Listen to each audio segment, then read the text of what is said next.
Murasaki Shikibu, The Diary. AD 1007, 1010. As the autumn season approaches, the Tsuchimikado becomes inexpressibly smile-giving. The tree tops near the pond, the bushes near the stream, are dyed in varying tints whose colors grow deeper in the mellow light of evening. The murmuring sound of waters mingles all the night through with the never-ceasing recitation of sutras, which appeal more to one heart as the breezes grow cooler.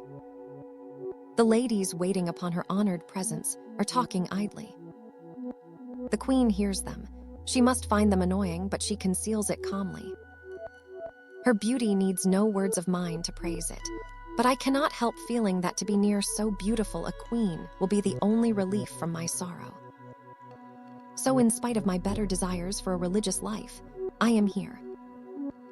Nothing else dispels my grief. It is wonderful. It is still the dead of night. The moon is dim and darkness lies under the trees. We hear an officer call. The outer doors of the queen apartment must be opened. The maids of honor are not yet come. Let the queen's secretaries come forward. While this order is being given, the 3:00 bell resounds, startling the air. Immediately, the prayers at the 5 altars begin. The voices of the priests in loud recitation, vying with each other far and near, are solemn indeed. The abbot of the canon in temple, accompanied by 20 priests, comes from the eastern side building to pray. Even their footsteps along the gallery, which sound to do, row are sacred. The head priest of the Haju temple goes to the mansion near the race track. The prior of the Genji temple goes to the library. I follow with my eyes when the holy figures in pure white robes cross the stately Chinese bridge and walk along the broad path. Even Azalea Sesa bends the body in reverence before the deity Daitoku. The maids of honor arrive at dawn. I can see the garden from my room beside the entrance to the gallery. The air is misty, the dew is still on the leaves. The Lord Prime Minister is walking there. He orders his men to cleanse the brook. He breaks off a stalk of Om Nashi flower maiden, which is in full bloom by the south end of the bridge. He peeps in over my screen. His noble appearance embarrasses us, and I am ashamed of my morning not yet painted and powdered face. He says, "Your poem on this. If you delay so much, the fun is gone." And I seize the chance to run away to the writing box, hiding my face, flower maiden in bloom, even more beautiful for the bright dew, which is partial and never favors me. "So prompt," said he, smiling, and ordered a writing box to be brought for himself. His answer, "The silver dew is never partial. From her heart the flower maiden beauty. One wet and calm evening I was talking with Lady Seisho." The young lord of the 3rd rank sat with the monsieur partly rolled up. He seemed maturer than his age and was very graceful. Even in light conversation, such expressions as "fair soul is rarer than fair face" come gently to his lips, covering us with confusion. It is a mistake to treat him like a young boy. He keeps his dignity among ladies, and I saw in him a much sought-after romantic hero when once he walked off reciting to himself, "Linger in the field where flower maidens are blooming, and your name will be tarnished with tales of gallantry." Some such trifle as that sometimes lingers in my mind when really interesting things are soon forgotten. Why? Nowadays people are carrying pretty folding fans. Since the 20th of the 8th month, the more favored court nobles and officers have been on night duty, passing the nights in the corridor, or on the mats of the veranda idly amusing themselves. Young men who are unskilled in kodo or fae, harp or flute, amuse themselves with tonoras and imeo, and at such a time this is entertaining. Narinabu, the Queen Grand Chamberlain, Tsunafusa, the Lieutenant General of the Left Bodyguard and State Councilor, and Naramasa, the Major General of the Bodyguard and Governor of Mino, passed the night in diversions. The Lord Prime Minister must have been apprehensive, for he has forbidden all public entertainment. Those who have long retired from the court have come in crowds to ask after the queen welfare, so we have had no peace. 26th day. We finished the preparation of perfume and distributed it to all. A number of us, who had been making it into balls, assembled together. On my way from Her Majesty chamber, I peeped into Ben Seisha room. She was sleeping. She wore garments of hagi and shin, over which she had put a strongly perfumed, lustrous robe. Her face was hidden behind the cloth. Her head rested on a writing case of gold lacquer. Her forehead was beautiful and fascinating. She seemed like a princess in a picture. I took off the cloth which hid her mouth and said, "You are just like the heroine of a romance." She blushed, half rising. She was beauty itself. She is always beautiful, but on this occasion, her charm was wonderfully heightened. Dear Lady Heian brought me some floss silk for chrysanthemums. The wife of the Prime Minister favors you with this present to drive away age. Carefully use it, and then throw it away. May that lady live 1,000 years who guards the flowers. My sleeves are wet with thankful tears, as though I had been walking in a garden of dewy chrysanthemums. I wanted to send it, but as I heard that she had gone away, I kept it. The evening, I went to the Queen chamber. As the moon was beautiful, skirts overflowed from beneath the missue.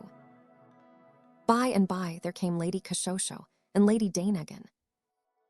Her Majesty took out some of the perfume made the other day and put it into an incense burner to try it. The garden was admirable when the ivy leaves become red. They were saying, but Our Lady seemed less tranquil than usual. The priests came for prayers, and I went into the inside room but was called away and finally went to my own chamber. I wanted only to rest a few minutes, but fell asleep. By midnight, everybody was in great excitement. 10th day of the long moon month. When day began to dawn, the decorations of the Queen chamber were changed, and she removed to a white bed.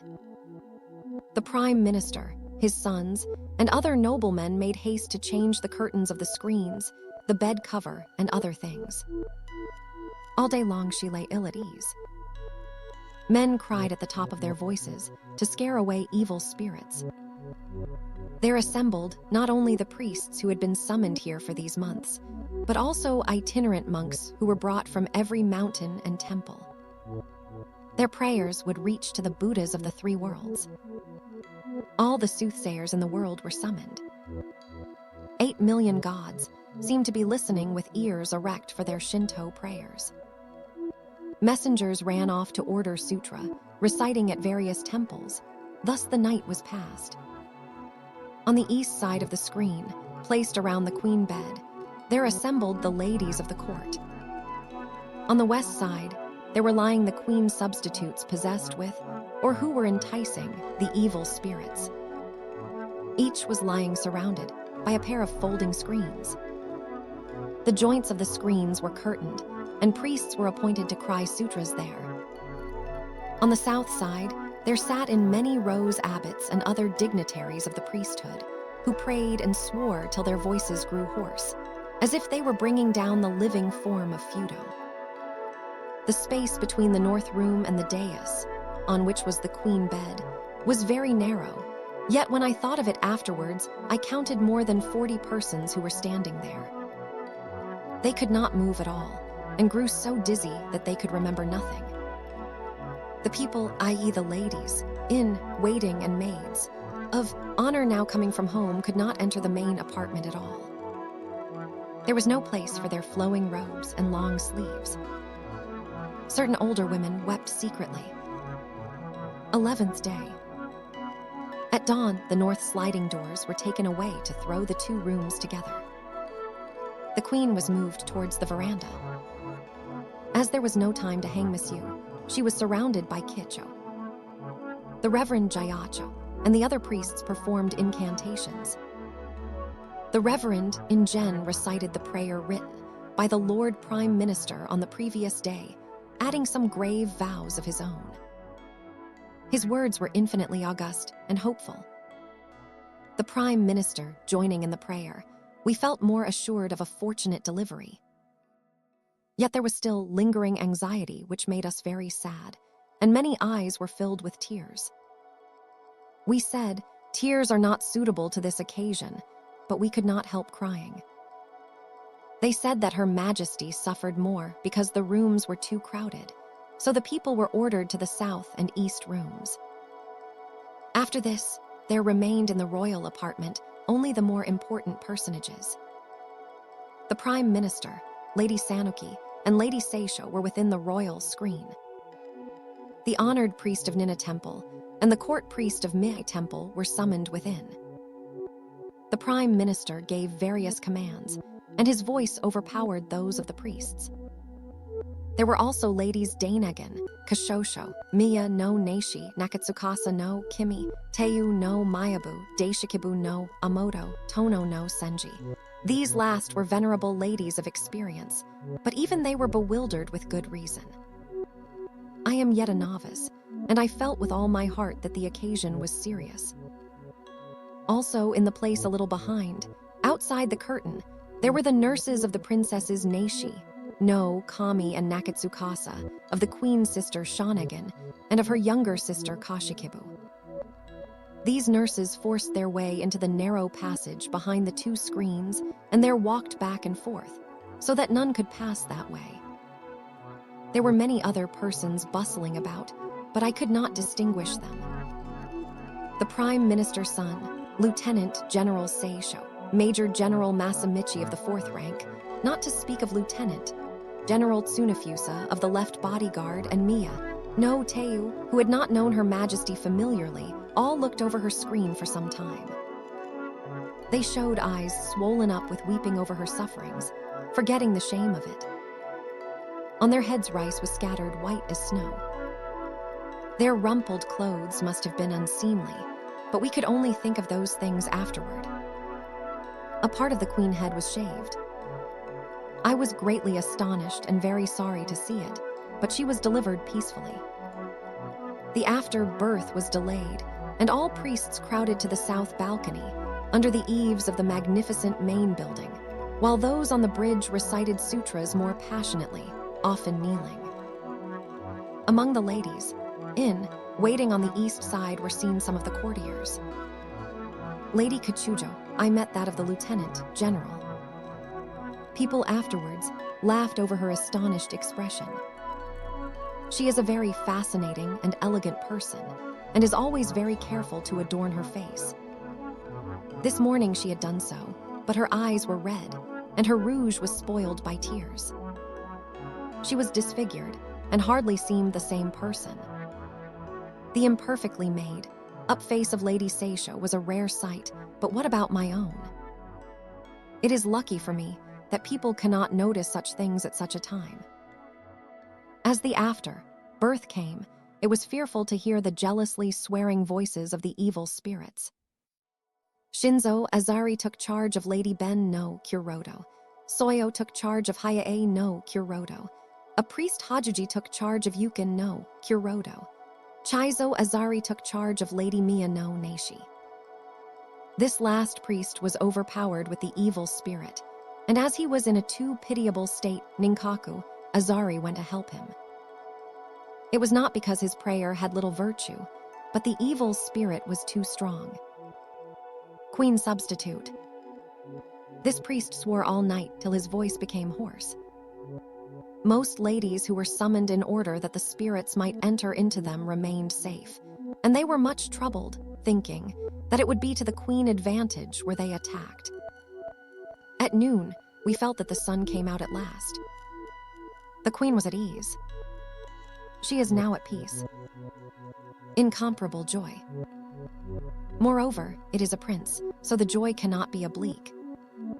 The court ladies who had passed the previous day in anxiety, not knowing what to do, as if they were lost in the mist of the early morning, went one by one to rest in their own rooms, so that before the queen there remained only some elderly persons proper for such occasions.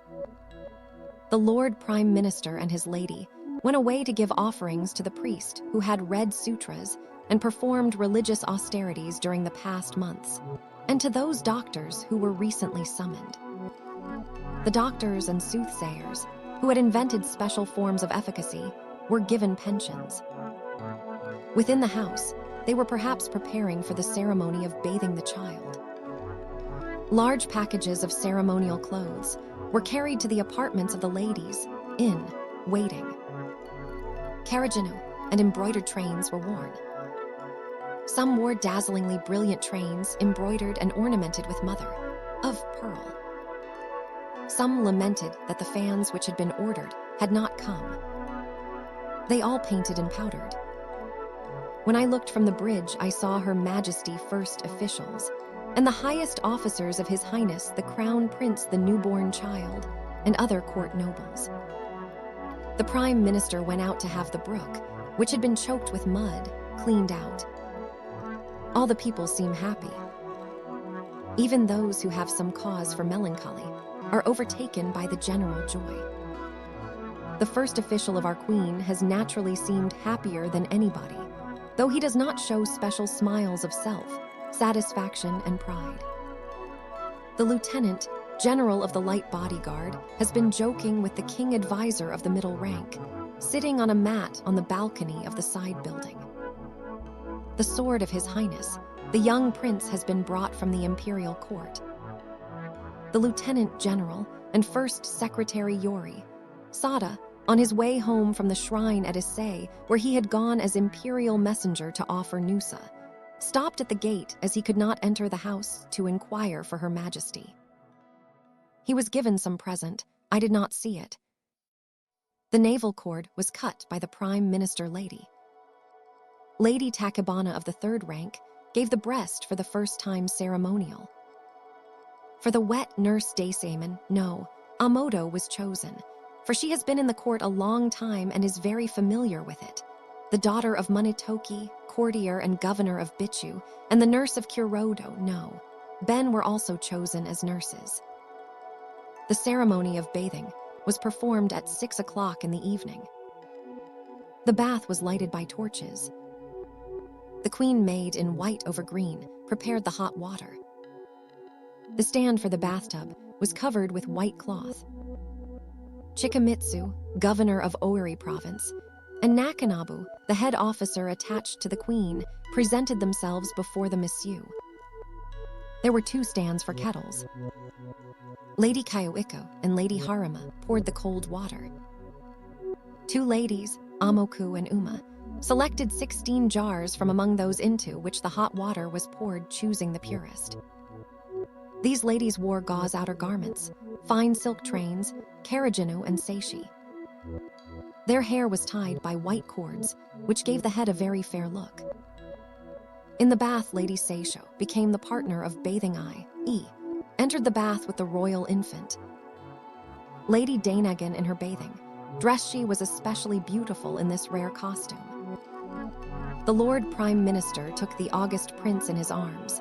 Lady Kashosho held the sword, and Lady Naishi held up a tiger head before the prince. Lady Naishi wore karajinu with a pattern of pine cones. Her train was woven in a marine design of sea, weeds, waves, etc. On the belt, a vine pattern was embroidered. Lady Kashosho wore an embroidered belt with a pattern of autumn leaves, butterflies, and birds, which was bright with silver thread. Brocade was forbidden, except for persons of high rank, and they used it only for the belt. 2 sons of the Prime Minister and Major, General Minamoto Masamichi, were scattering rice in great excitement. "I will make the most noise," each shouted to the other. The priest of Henchai Temple presented himself to protect the august child. The rice hit him on his eyes and ears, so he held out his fan, and the young people laughed at him. The doctor of literature, Kurodo Ben no Hernari, stood at the foot of the high corridor and read the first book of Siki historical records. 20 bow string men twanged the bow string to scare away evil spirits. They were 10 men of the 5th and 10 men of the 6th degree of rank, arranged in 2 rows. The same ceremonies of bathing were repeated in the evening. Only the doctor of literature was changed. Dr. Munetoki, governor of Issei, read the Audiobook on filial piety, and Takachika read a chapter of Buntei in the historical records of Chinese kings. For 7 nights, every ceremony was performed cloudlessly. Before the queen in white, the styles and colors of other people's dresses appeared in sharp contrast. I felt much dazzled and abashed, and did not present myself in the daytime, so I passed my days in tranquility and watched persons going up from the eastern side building across the bridge. Those who were permitted to wear the honorable colors put on brocaded karajinu, and also brocaded uchigi.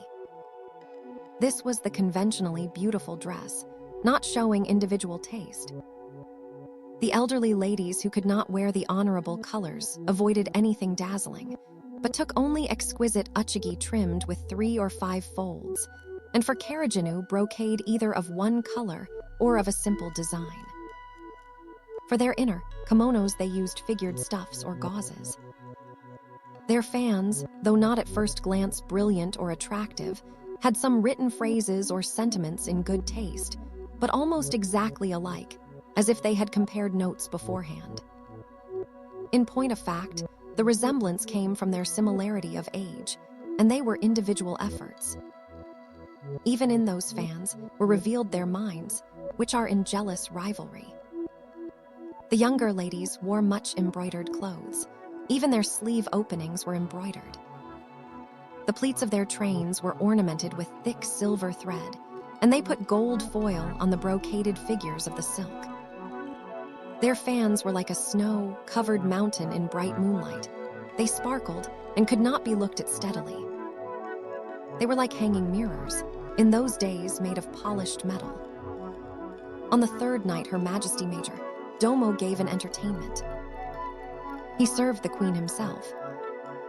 The dining table of aloe wood, the silver dishes, and other things I saw hurriedly.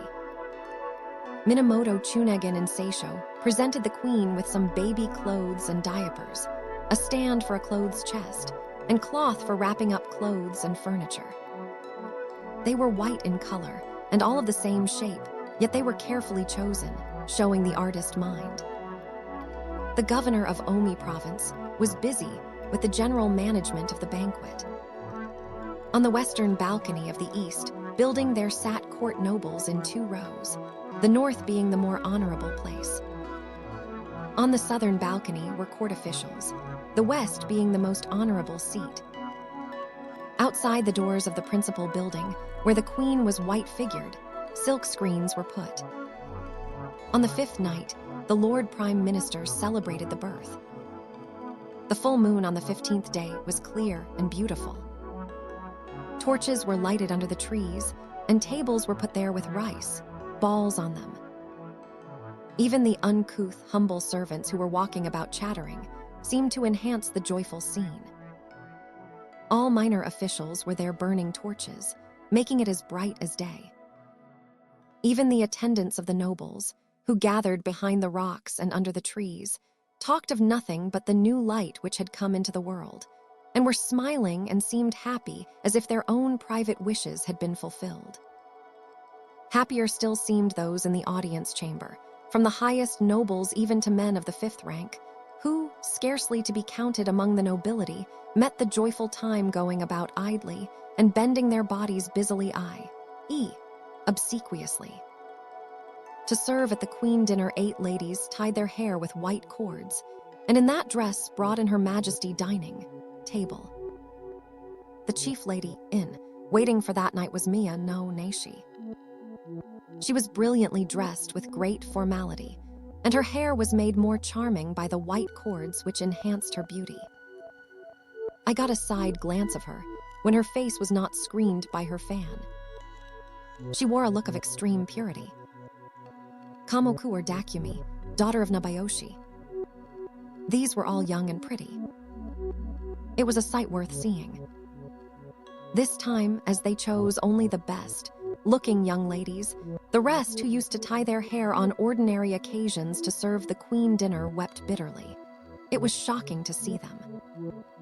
More than 30 ladies were sitting in the 2 rooms east of the queen canopy, a magnificent sight. The august dinner trays were carried by unime. Near the entrance of the great chamber, folding screens surrounded a pair of tables on which these dining trays had been placed. As the night advanced, the moon shone brightly. There were unime, mohitori, meguziage, tanamori, kenmori no nyakwin, some with whose faces I was not familiar. There were also doorkeepers, carelessly dressed and with hairpins falling out, crowded together towards the eastern corridor of the principal building as if it were a public holiday. There were so many people, there was no getting through them. After dinner, the maids of honor came outside the massue and could be plainly seen by the light of the torches. The train and carriage of Lady Shikibu was embroidered to represent the dwarf pine, wood at Mount Ashio. As she is the wife of Michinaga, governor of the eastern extremity of the island, she serves now in the prime minister household. Deu no. Miyabu neglected the ornamentation of her carriage, but she adorned her train with silver dust representing sea waves. It was pleasing to the eye, though not dazzling. Ben no. Naishi showed on her train a beach with cranes on it painted in silver. It was something new. She had also embroidered pine branches. She is clever, for all these things are emblematic of a long life. The device of Lady Shosho was inferior to these. Many laughed at her silver foil. She was sister to Tsukamitsu, the governor of Shinano, and has lived at the court a long time. People wanted to see this entertainment. A priest was there who used to attend the court to beguile the night with religious and other stories. I said to him, "You cannot see such a lovely thing every day." "Indeed, indeed," said he, neglecting his Buddha and clapping his hands for joy. The court nobles rose from their seats and went to the steps, descending from the balcony. His lordship, the prime minister, and others cast in. It was shocking to see them quarreling about paper. Some others composed poems. A lady said, "What response shall we make if someone offers to drink sake with us?" We tried to think of something. Shijo, no. Dainagon is a man of varied accomplishments. No ladies can rival him in repartee, much less compete with him in poetry, so they were all afraid of him.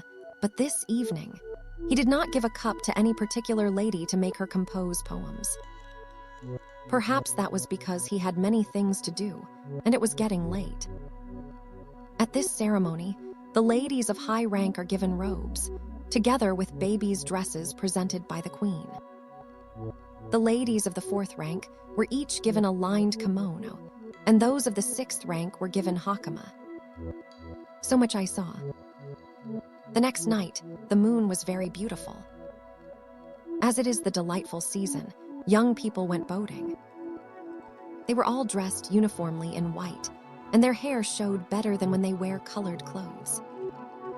Katebu, Minamoto Shikibu, Miyaki no Jiju, Ghostchai no, Ben, Yukin, Koyae, Koaman, Uma, Yasarahi, Aispido. These were on the veranda when the Lieutenant General of the left bodyguard and the Lieutenant General, the Prime Minister's son, came to take them out in the boat punted by Lieutenant General Kanataka of the right bodyguard. The rest of the ladies were neglected and followed them with their eyes. They seemed to be jealous, in spite of themselves. Into the very white garden, the moon shone down and added to the beauty of the maids of honor in their white dresses. There were many palanquins waiting at the shelter for conveyances near the north entrance. They were those of the ladies in waiting of His Majesty Court, Tasami, Kashosho, Uma, Yukin, Chikyuzen, Omi. So far I have heard, but as I do not know them well, there may be some mistakes. The people in the boat came in confusion, hearing that visitors from the King Court had arrived.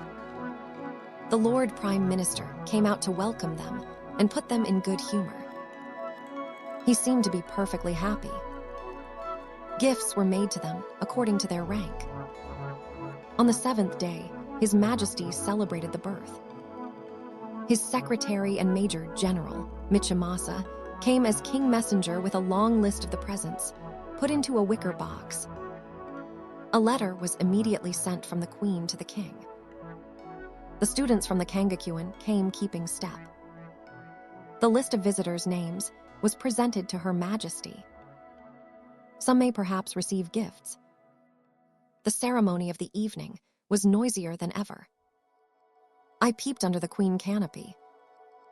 She who is esteemed by the people as the mother of the nation did not seem to be in good spirits. She appeared a little weary. She had grown thinner, and her appearance in bed was slenderer, younger, and gracefuler. A little lantern was hung under the canopy, which chased the darkness away even from the corners. Her fair complexion was pale and transparently pure. I thought her abundant hair would be better tied up. There is great impropriety in writing about her at all, so I will stop here. The general ceremonies were the same as the other day. The gifts to the courtiers were bestowed from within the massue. The women dresses and the queen dress, perhaps from the queen wardrobe, were added to them. The chief of the king's secretaries and court nobles received them, approaching the massue. His Majesty gifts were uchigi and kimonos and rolls of silk in the usual court fashion. The gifts to Takebana no Sanmi, who offered the breast to the young prince for the first time, were a set of women clothes and rolls of brocade, a silver clothes chest, and wrappings for clothes, which perhaps were white. I have heard that something wrapped up was added also, though I could not see it in detail. On the 8th day, all changed their dress, which had been white, the color of purification. On the 9th evening, the vice, governor of the august crown prince retinue celebrated the birth. The present was put on a white cabinet. The ceremony was quite in the new style. On the silver clothes chest, a raised ornament was carved, and the island of Horai was also represented as usual, but in finer and newer fashion. I am sorry, I cannot describe it all exactly. This evening the winter screens were used, and the ladies wore richly colored dresses. They seemed all the more charming, as it was the first time after the birth to see them. The rich and brilliant colors shone through the carriagino. The women figures also showed more distinctly, and that enhanced their beauty. This was the night that Lady Kamano, no, Amoto, was put to shame. It was after the 10th day of the gods, absent month, but the queen could not leave her bed. So night and day, ladies attended her in her apartment towards the west. The Lord Prime Minister visited her both during the night and at dawn. He examined the breasts of the wet nurses. Those nurses who were in a sound sleep were much startled and got up while still asleep. It was quite a pity to see them. He very naturally devoted himself with the utmost care, while there was anxiety about the august child. Sometimes the honorable infant did a very unreasonable thing and wet the Lord Prime Minister clothes. He, loosening his sash, dried his dress behind the screen. He said, "Ah, it is a very happy thing to be wet by the prince. When I am drying my clothes is my most comfortable moment," so he said, rejoicing. He especially favored Prince Murakami, and as he thinks I am related to that prince, he talked to me very familiarly. I know many things which may be expected to happen. The day of the king visit was approaching, and the Lord Mansion was improved and adorned. Beautiful chrysanthemums were sought for everywhere, to plant in the garden. Some were already fading, others in yellow were especially lovely. When they were planted, and I saw them through the shifting morning mists, they seemed indeed to drive away old age. I wish I could be more adaptable and live more gaily in the present world had I not an extraordinary sorrow, but whenever I hear delightful or interesting things, my yearning for a religious life grows stronger. I become melancholy and lament. I try to forget, for sorrow is vain. Am I too sinful? So I was musing one morning when I saw waterfowl playing heedlessly in the pond. Waterfowl floating on the water, they seem so gay, but in truth it is not gay to live anxiously seeking means of existence. I sympathized with them who outwardly have no other thought but amusement, yet in reality are seeking a livelihood in great anxiety. Lady Kashosho sent me a letter, and when I was writing the answer, a brisk shower came pattering down. The sky looked threatening, and the messenger was in a hurry, so I think I wrote but a broken-legged poem. After dark, the messenger returned with a strongly perfumed and deeply colored paper on which was written, "The dark sky dulls my dreamy mind, the down-dripping rain lingers. Oh, my tears down falling, longing after thee." I have forgotten what I wrote to her except the poem. There are pauses between the showers of the outer world, but there is no time when my sleeves, wet with tears, are dry. That day the queen saw the new boats which were presented for her inspection. The dragon head and the phoenix at the prow made me think of animated living figures. The visit of His Majesty was to be made at 8 or 9 o'clock in the morning. From early dawn, ladies adorned themselves with great care. As the seats of the courtiers were placed in the west side building, the queen apartment was not so much disturbed. I have heard that the ladies serving at the imperial shrine dressed very elaborately in the rooms of the first maid of honor. In the early morning, Lady Kashosho came back from her father. We dressed our hair together. In spite of the fixed hour, His Majesty coming will be delayed, we thought, and our relaxed minds were still indolent. Some ladies had ordered unornamented silk fans and were on tiptoe with expectancy when the drums were heard announcing royalty, and they were in an awkward predicament. We welcomed the royal equipage. The boatman music was very good. When the royal palanquin drew near, the bearers, though they were rather honorable persons, bent their heads in absolute humility as they ascended the steps. Even in the highest society, there are grades of courtesy, but these men were too humble. The royal dais was prepared at the west side of the queen. His honorable chair was placed in the eastern part of the south veranda. A little apart from it, on the east side, were hung Monsieur, and 2 of the court ladies in attendance on the king came out from behind that Monsieur. The beautiful shape of their hair, tied with bands, was like that of the beauties in Chinese pictures. Lady Sagman held the king's sword. She wore a blue-green patternless carriaginu and shaded train with floating bands and belt of floating thread, brocade dyed in dull red. Her outer robe was trimmed with 5 folds and was chrysanthemum colored. The glossy silk was of crimson. Her figure and movement, when we caught a glimpse of it, was flower-like and dignified. Lady nay, she held the box of the king's seals. Her uchigi was grape, colored. Her brocaded train and carriaginu were the same as the former lady. She is a very small and giving person and seemed a little shy, and I was sorry for her. Her face and clothes were in better taste than those of the other ladies. Her hairbands were blue-green. Her appearance suggested one of the ancient dream, maidens descended from heaven. The officers of the king bodyguard managed things connected with the state carriage, perhaps drawn by a bullock, in fine style. They were elegantly dressed. The first lieutenant, general, took His Majesty's sword and gave it to Lady Sagman. Looking over those who were inside the Monsieur, I saw that persons who were permitted to wear honorable colors were in carriaginu of blue or red, painted trains, and uchigi, which were as a rule brocade of old red and old rose. Only the right bodyguard wore clothes of shrimp pink. The beaten stuffs were like the mingling of dark and light maple leaves in autumn. The undergarments were in deep and pale jasmine yellow, or in green and white. Some wore scarlet and green, and others dresses trimmed with 3 folds. Among those who were not permitted to wear figured silk, the elderly persons wore blue, or dull red and old rose 5-fold, bordered uchigi. The color of the sea painted on their trains was tasteful and quiet.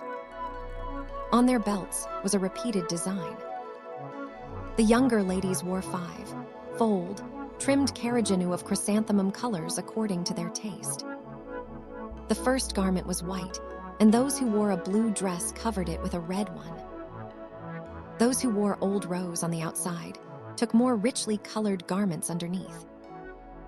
Among those whose dress was in combination with white, only those who made skillful combinations seemed well-dressed. I saw some fans exquisitely strange and original. We can compare their tastes more easily in their everyday dress, but on such an occasion as this, when they give their whole minds to the costumes, vying with each other, they all seem like so many works of art. They look rather alike, and it is difficult to distinguish ages or to know whether hair is thick or thin. Their faces and heads were hidden by fans, yet some ladies seemed more dignified and others inferior. Ladies who seemed distinguished at such a time must be beautiful indeed. 5 ladies who had formerly served both the king and our queen were assembled here. They were 2 ladies in waiting, 2 maids of honor, and 1 cook. To serve the dinner ladies, in waiting Chikuzen and Sakyo, their hair tied with bands, came out near the square pillar where the court ladies sat. They were like beautiful angels' Japanese word, tenin. Sakyo wore karajinu of white and blue under white. Lady Chikuzen wore 5-fold, trimmed karajinu of chrysanthemum colors. The ornament of their trains was dyed by rubbing. Lady Takebana of the 3rd rank prepared the dinner. She is an old lady and wore blue karajinu and yellow chrysanthemum uchigi woven in a floating thread pattern. A sudare was rolled up, but a post obscured the view.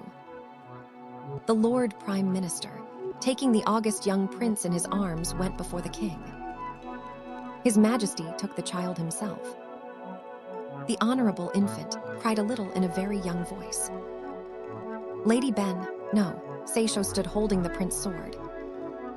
The prince was taken to the Lord Prime Minister wife, who sat on the west side of the inner door. After His Majesty had gone, Seisho came out and said to me, "I was exposed to brightness, i.e., the radiance of the king presence." I felt discomposed. Her blushing face was beautiful in every feature and set off her dress delightfully. When night came, we had beautiful dances. The court nobles presented themselves before the king to dance. The names of the dances performed were The Pleasures of 10,000 Ages, The Pleasures of a Peaceful Reign, The Happy Palace. When they danced the long, pleasing sun, the closing one, they went out singing and danced along the road beyond the garden hills. As they went farther away, the sound of flute and drum mingled with the sound of wind in the pine, wood towards which they were going. The garden brook, cleansed very carefully, was refreshing to us, and the sound of the water rippling on the pond gave us a chilly feeling. Lady Sakyo offered the queen sympathy, not knowing that she had doubled her undergarments, so people laughed secretly. Lady Chikuzen talked of the late King Enyu, who had visited her often. She talked about the events of those days, and I felt that she was about to utter things unfit for this happy occasion, so I did not answer her, saying I was too tired. We were sitting with a curtain between us. If there had been someone to ask, alas, what things, she would have spilled the unfit words. The dancing before the king had begun, and it was very delightful, when the voice of the young prince was heard crying beautifully. The minister of the right said flatteringly that the august child voice was in accord with the music. The commander of the king-left bodyguard recited with others the pleasures of 10,000 years and the pleasures of 10,000 autumns. Our honorable host, the Lord Prime Minister, said, "Ah, I held the previous condescending visit as a great honor, but this is the greatest." He wept in intoxication of joy. There is really no need of my saying it, but he is so grateful to the king and so conscious of his happiness, it is lovely to see it. The Prime Minister withdrew, and His Majesty retired from the chamber. He summoned the Minister of the Right to order him to record that the Queen officials and Prime Minister stewards were to be advanced in rank. No. Ben presented to him all who were to be thus honored. The nobles of the Fujiwara clans arrived together, but there were only those immediately connected with the prime minister family. The other 3 families were not among them. Then came the chief officers of the right bodyguard, the high officials of the Queen Dowager, the officials of our queen to whom additional duties were assigned, and other members of the court who had been promoted and who came to thank the king. His Majesty went in beside the queen, but as the night was far advanced, it was not long before the prime minister called the royal carriage, and the king returned to his own palace. The next day, royal messengers came here, before the morning mist had cleared up. I arose late and did not see them. Last evening was the first time that His Majesty the King had met the Queen during these months. After the visit, the duties of the August Prince attendants and ladies were made public. Some who had not heard about it before were disappointed and jealous. The decorations of the Queen apartment, which had been neglected, were improved. Things became more attractive in the Queen presence. For years, the Prime Minister had felt anxious as the Queen had had no child. But his hopes being realized, he and his wife devoted themselves to taking care of the Queen. The August child seems to have shed brightness around him. In the evening, the moonlight was very beautiful. The second official of the August young prince came, perhaps thinking that his thanks might be offered by a court lady. The bridge opposite the door was wet with vapor from the bath. No one answered, so he went to the room of Lady Mia, Naishi, which is next the bridge of the eastern building. Lady Seish was in the inner room. The man holding back the unlocked door asked again, "Is someone within?" But she did not come out. Just then the Queen First Officer appeared and called, "Is someone there?" She felt it impossible not to reply, so made a faint answer. The new official was in a gay humor and said reproachfully, "You did not answer me, but you especially favor the head officer. It is natural enough, but not kind. Is there so much difference between the nobles in this place?" "It is too much," he sung, the August happiness of the day. As the night advanced, the moon became brighter. "It would be better to take away the obstruction from before the door," said he persuasively. I thought it awkward that a noble of the court should stand there below me like that, but I did not open the door. If I were younger, I thought, my inexperience would be my excuse were I to talk with him or open the door, but one cannot talk thoughtlessly when one is young no longer. So I did not open the door but held it with my hand. The first day of the frost month was the 50th day after the birth. The persons who were to present themselves came in full dress. The sight before her presence was like a picture of a poet assembly. Many kitcha were arranged along the east side of the queen dais, from the inner room to the veranda. The royal dining table was placed towards the south front of the house. At the west side was prepared the Queen Dowager dinner. It was placed on a tray of aloe wood. I do not know what kind of a stand it was on because I did not see it. She wore a grape-colored kimono trimmed with 5 folds and red uchigi.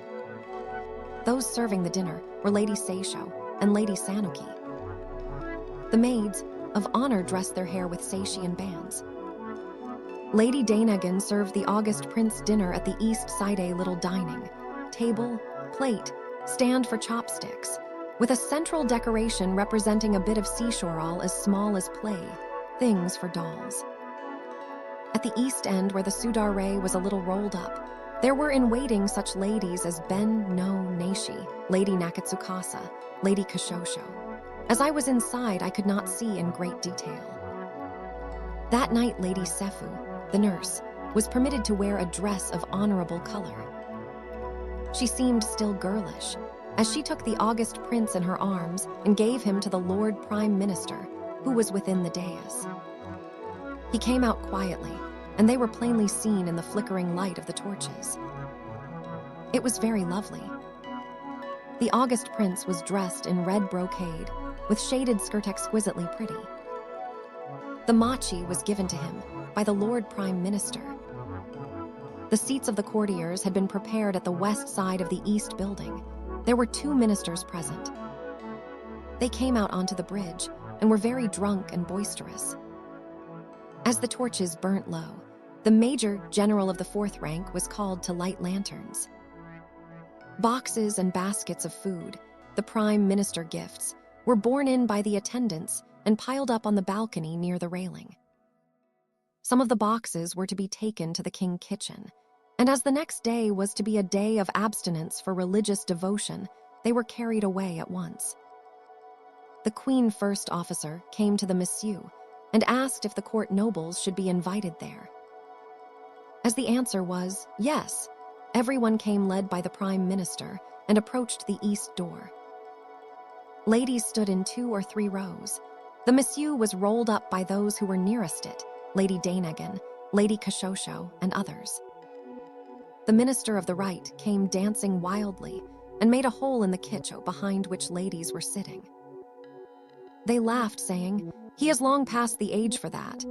He did not notice, but made a great many unbecoming jokes, taking away ladies' fans. The august prince first officer took a sake cup and stepped out. He sung a song. Although it was unaccompanied by dancing, it was very delightful. Farther towards the east, leaning against a door post, the general of the right was standing, studying the ladies' sleeves and the skirts of their garments showing below the Monsieur. He is different from other men. The ladies, thinking that after all the intoxicated men were only trying to seem young and irresistible, made light of their behavior and said, "It is nothing. Nobody else will behave so." Compared with such men, the general is far superior. When the officer came out from below the Lord Keeper of the Seal, an inferior position, the drunken man wept. The king advisor, leaning in a corner, was flirting with Lady Heian. The prime minister did not forbid even unmentionable jokes. It was an awful night of carousal, so after the ceremony I signaled to Lady Seisho and we hid ourselves, but there came noisily the prime minister's sons and Lieutenant General Seisho. So, although we 2 had remained hidden behind the screen, even this was taken away and we were captives. "Compose a poem each, and you shall be excused," said the Lord Prime Minister. I was frightened and helpless and made haste to comply. How can I number the years of the prince? 1,000, nay, 8,000 may he live and more. "Well done," said he, reciting it twice, and he answered immediately, "Oh, would I might live the life of a crane, then might I reckon the years of the prince up to 1,000. He was much intoxicated, but the poem had feeling, for it came from his innermost desire. The child cherished in this way will have a very bright future. Even such as I can imagine the 1,000 prosperous years of His August Highness." He felt satisfied with his own poem and said, "Has your Majesty heard the poem?" "I have made a poem." And then, "I am worthy to be your father and you are worthy to be my daughter-mother," is smiling. She must think she is happy. "She may be thinking she has got a good husband," said he in extreme intoxication. As is usual with drunken persons, all were listening. His wife seemed to be embarrassed by this conversation and retired. "Mother will be angry if I do not follow her," said he, and went through the dais hurriedly, muttering, "Excuse me, your Majesty, but a child is adored because of its father," and everybody laughed.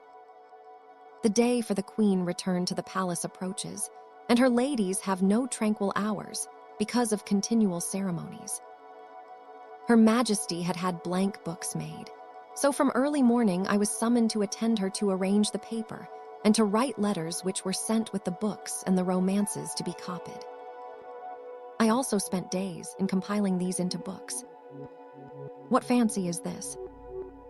Why do you do such things these chilly days? The Lord Prime Minister said, but he himself brought out fine papers, brushes and ink, and even writing boxes. These were given to the ladies by the Queen's own hand. They were bashful, but excuses were in vain, and they went into corners and composed and came back blushing, saying, "I have done this," only to be given more brushes and ink. I had brought my romances from home and hidden them in my own room, But one day the Prime Minister entered it secretly to hunt about and found them and gave them to the First Lady, in waiting. As the books are not at all clearly written, I am ashamed to think what their opinion must be. The infant prince begins to babble and crow. His Majesty is naturally impatient to have him. The waterfowl have begun to come more and more to the pond before the house.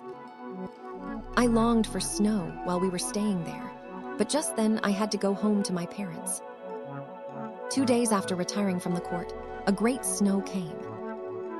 The old familiar trees of my home reminded me of those melancholy years when I used to gaze upon them musing when the colors of flowers, the voices of birds, the skies of spring and autumn, moon shadows, frost and snow, told me nothing but that time was revolving, and that I was menaced with a dreary future.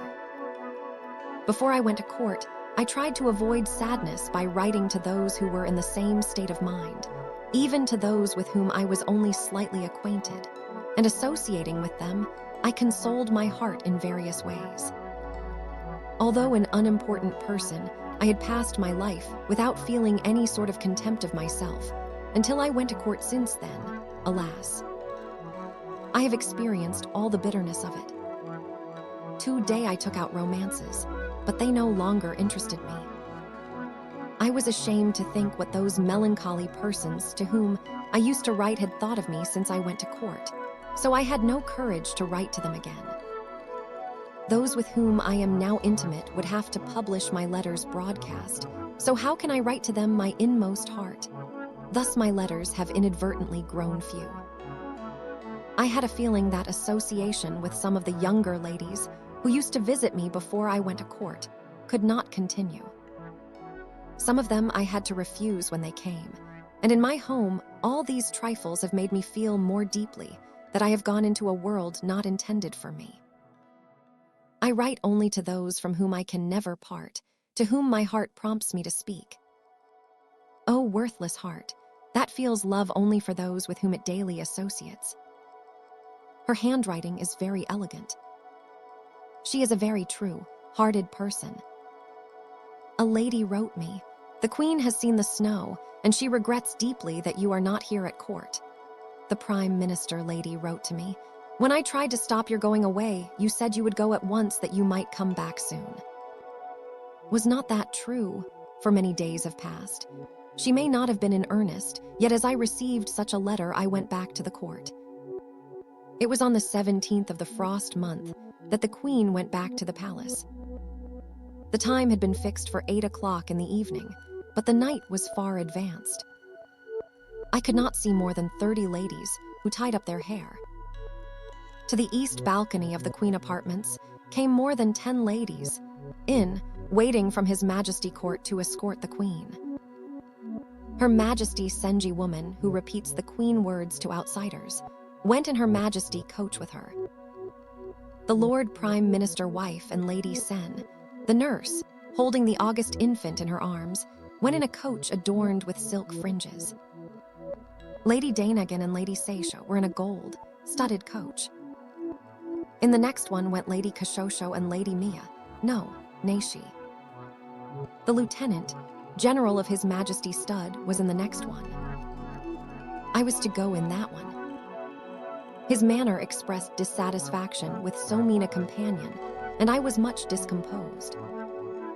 Lady Jiu, Ben no Naishi, Lady Sagman, the Prime Minister first attendant, and Lady Shikibu went in their proper order in their palanquins. As it was bright moonlight, I was greatly embarrassed, and in the palace I followed the Lieutenant, General, not knowing where I trod. If someone had been looking at me from behind Japanese expressions signifying, gossiping about, or criticizing, I must have been ashamed indeed. I passed that night in the third little room on the corridor of the Kokkaiden. Lady Kashosho came, and we talked of the sadness of our lives. We took off our kimonos and put on doubly wadded ones, and making a fire in an incense burner, we were complaining of the cold when the Chamberlain and the State Councillor and Lieutenant, General Kinabu, came to inquire for us. I wished I might have been entirely forgotten this evening. It annoyed more than it pleased us. Nevertheless, as they had come to make inquiries, I said, "Tomorrow I will return the compliment and go to inquire after you. Tonight I am shivering with cold." Saying these words, we secretly stole away from that room. Some were now preparing to go back to their homes. We thought them to be some of the lower officials. I do not say this as comparing them with myself. By the way, Lady Kashosho is very noble in character and beautiful, but I notice she is thinking sadly of the world. One reason is her father rather humble rank, which makes good fortune delay to come to her. This morning, Her Majesty saw in detail last evening presents from the Prime Minister. The hair ornaments in a case were more lovely than words can express. They were a pair of salvers. On one of them were poem papers and bound blank books.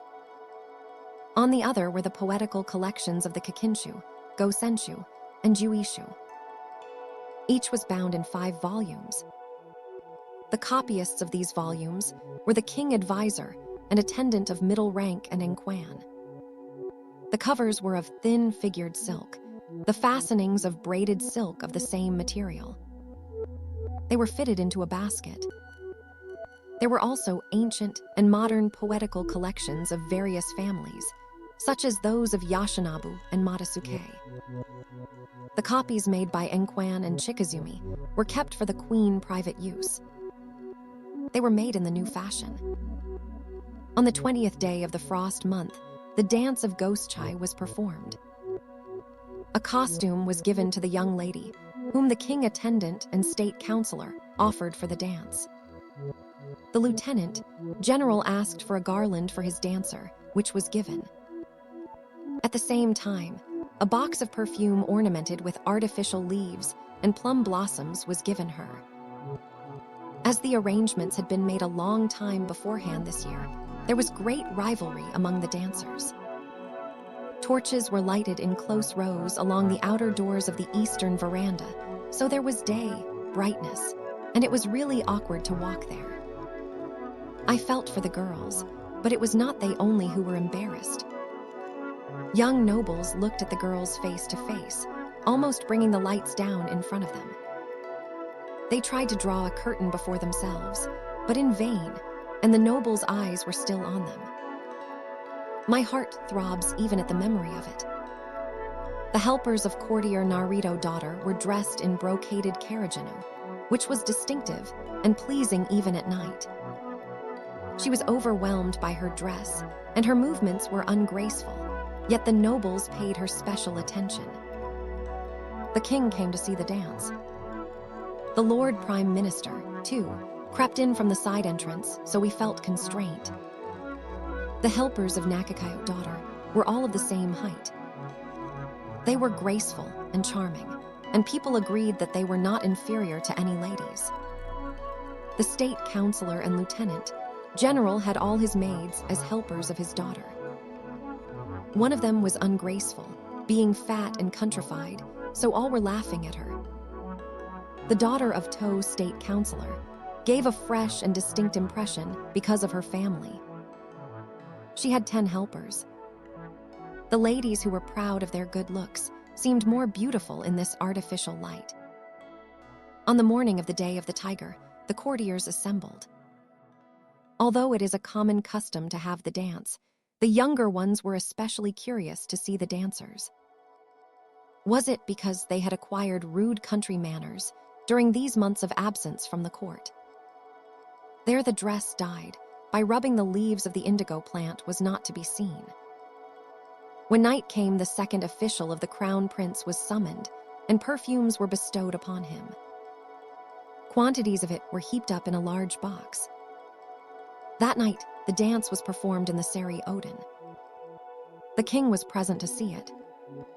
The prime minister wife sent a messenger to the governor of Oweri.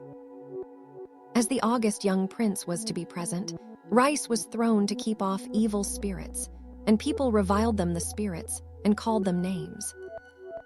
It gave us a queer feeling. I was weary and wanted to rest a little, so I remained in our chamber thinking to present myself when it should be necessary. Lady Koye and Lady Koyabu sat beside the brazier. We were saying that the hall was crowded and nothing could be seen distinctly when the Lord Prime Minister came in. "Why do you stay here?" "Come with us," so we went reluctantly. I watched the dancers thinking how tired they must be and what a heavy task they had before them. The daughter of the governor of Oiri became ill and retired. Human fate is like a dream, it seems.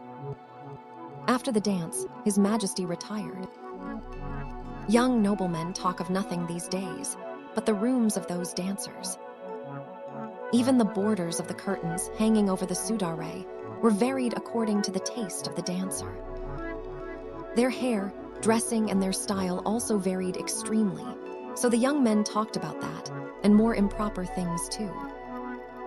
Even in ordinary years, when there was no unusual festivity, the dancing girls' hearts are always filled with anxiety, how much more so this year. While I was thinking about it, they came out in single file. My heart swelled with sympathy. It may be they have no great patrons to depend on who could protect them. As they are all chosen for their beauty, all are attractive, and it would be difficult to say which is superior to the other, although the man of fashion may perhaps perceive differences. In this brilliant light, they may not even shade their faces with their fans.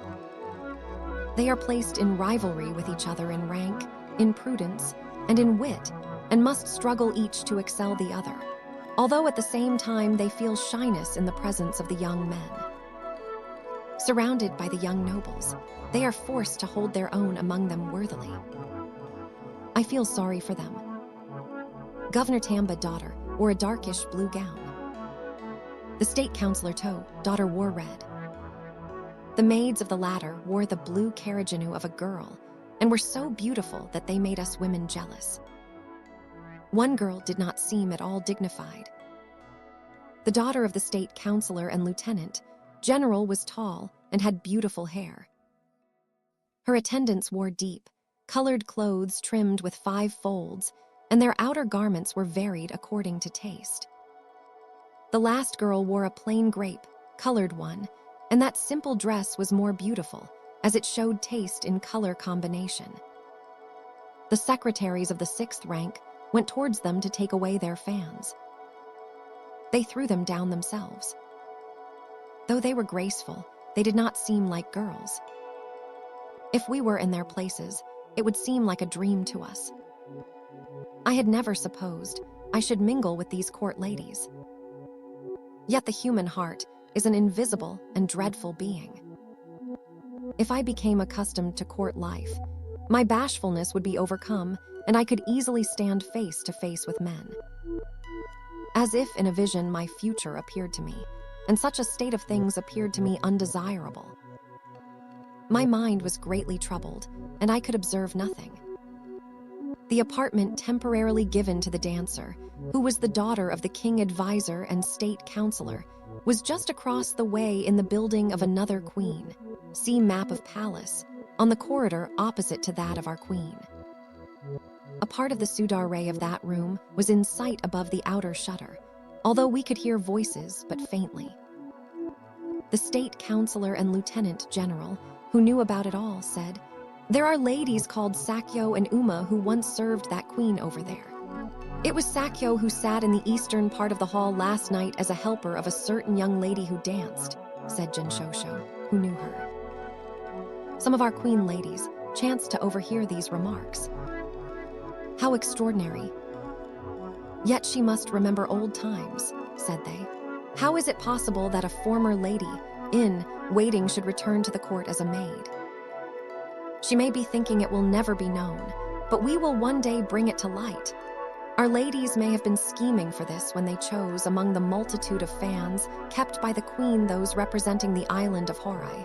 Did she feel it, I wonder?" Ground pine like a podium was made into a wreath and put into a box, cover probably of a writing box, in those days large and elegantly lacquered. A comb and face powder were put in also, for the young courtiers had said, "That lady, who is rather advanced in years, wears a curved comb suitable for a young lady." So the comb which was put into the box was curved too much in the vulgar new fashion, with perfume balls clumsily covered with paper. A poem was added to it written by Lady Seifu. Among the many ladies that night of the dance, the belle was the one who wore the lycopodium. The queen said, "If you are going to send at all, send something clever, here are many fans for it." But some ladies replied, "That will attract too much attention. It is too unusual. If you send this publicly, you will not succeed in puzzling her. Perhaps we would better send it anonymously." Therefore, a lady who was an entire stranger to her was chosen. She went and, speaking loudly, said, "Here is a letter from Lady Chunagan. It is sent by her queen to Lady Sakyo." I thought it would be awkward if the messenger were caught by them, but she ran away as soon as she had put down the things. She reported that she heard someone saying, "Whence do you come?" There is no doubt she really thought it a gift from our queen. Days passed without any interesting events. After that evening of dancing, the court became absolutely dull. The preparatory music on the eve of the Omi ceremony was very fine. The young courtiers were still filled with thoughts of the dancers. After the queen returned to the palace, the little sons of another wife of the prime minister were permitted to come in to play with the ladies in waiting. They came to us without end, which was a great bother. I did not show myself to them, taking advantage of my advanced age. They were not thinking of the dancers, but were playing by the side of ladies Yasurahi and Koye, joking and chattering like little birds. At the occasional festival of the Kamo Shrine, the vice, lieutenant, general first son of the prime minister, was made the king's substitute. It was a day of fasting also, so the Lord Prime Minister had passed the night at the palace. The nobles and dancers passed the night of the festival in making a great noise with much merriment in the corridors. Next morning, an attendant of the chamberlain brought something to an attendant of the Lord Prime Minister. It was the box cover of the previous night. There was in it a silver case for romances, besides a mirror, a comb of aloe wood, and a silver kagai. The comb seemed to be given to adorn the hair of the messenger at the festival. Something was written on the box, cover in reed style in raised characters. It was the answer to the poem of the Lycopodium. 2 characters were omitted, and it was difficult to read. She seemed to have misunderstood. The chamberlain thought it really was a gift to her from our queen, so the return was made thus openly. It was but a foolish joke, and I felt sorry for her. The prime minister wife came to court to see the festival. His son, adorning his head with artificial wisteria, appeared quite a man, noble and dignified. The lady Cura, his nurse, not taking any notice of the dancers, wept for joy watching her young lord. As it was still the day of fasting, they came back from the shrine at 2 in the morning, and the sacred dance was performed listlessly, as the important persons were absent. Kanetoki, a dancer, who had been very handsome last year, was much fallen off. Though a stranger to him, I felt regret, being reminded of the fleeting life of us all. Here an interval occurs. On the 20th of the finishing month, I went again to court. It was the anniversary of the day on which I had first come.